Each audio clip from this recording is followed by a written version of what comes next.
In 2016, my husband and I were pastors of a church and we had 4 young kids. And on a family vacation, I discovered that my husband was having an affair.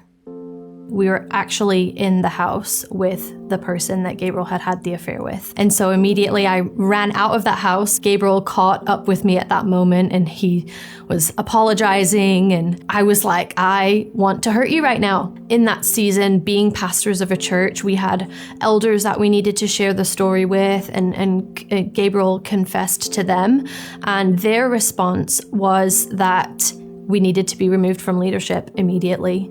And that was really painful in that moment to experience not only the loss of my marriage, but the loss of the community that I had built for so long. The Lord spoke to me and he said, I'm going to give you a new husband. Whether that's Gabriel and he changes or someone else, I'm going to give you a new husband. And I just grabbed onto that in that moment. There was something that was going to come out of this. Gabriel moved out of our home. He said goodbye to our kids. So I spent a lot of time in prayer, in my prayer closet, crying out to the Lord. And that was my safe place to process everything that I was going through in that season. And I started to recognize that I really had never learned how to experience my emotions and how to let them out, because that was something we'd never been taught. Nobody ever really talked about processing emotions. In one of those times, the Holy Spirit spoke to me and said, listen to the Bethel podcast. I had never heard of Bethel at all. I didn't know any of the pastors, but I downloaded it. And the first one I listened to was by Chris Vallotton, and it's a message called Old Testament versus New Testament prophets. And it was almost like I felt something in my brain shift when I was like, I'm going to hear from the Lord from myself in this situation. So over the course of those few months, I decided that I was going to move out to Redding and bring my kids. I told one of my friends, I'm going to meet with Gabriel tomorrow and I'm going to tell him that I'm moving to Redding with the kids because I believe that's where God's calling us. And so I sat in front of him for coffee and he looked at me and he said, I found this church, Bethel in California, and I think I need to go there. I think I need to move there. And I said, I'm sorry, what?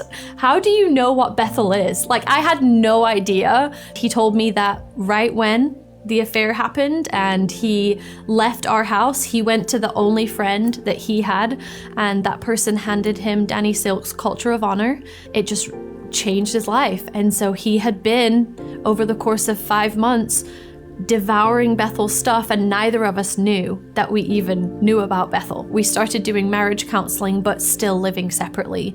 God really did give me a completely new husband. Seeing Gabriel go after being a healthy human and healing from the trauma that he had been in was completely different than the way he had dealt with anything before. And it became clear that the Lord was bringing us back together, not as who we were before, but as 2 completely new humans, building a completely different legacy for our kids. So our marriage today is completely different than the marriage that we had before. It is one where we're 2 powerful people that are accomplishing our goals together. We're supporting one another in the dreams and the visions that we have for our life, not only together, but also our individual goals and dreams. Nobody had any hope that we would still be together, but there's no impossible situation. The Lord can turn around any single situation that you give to him.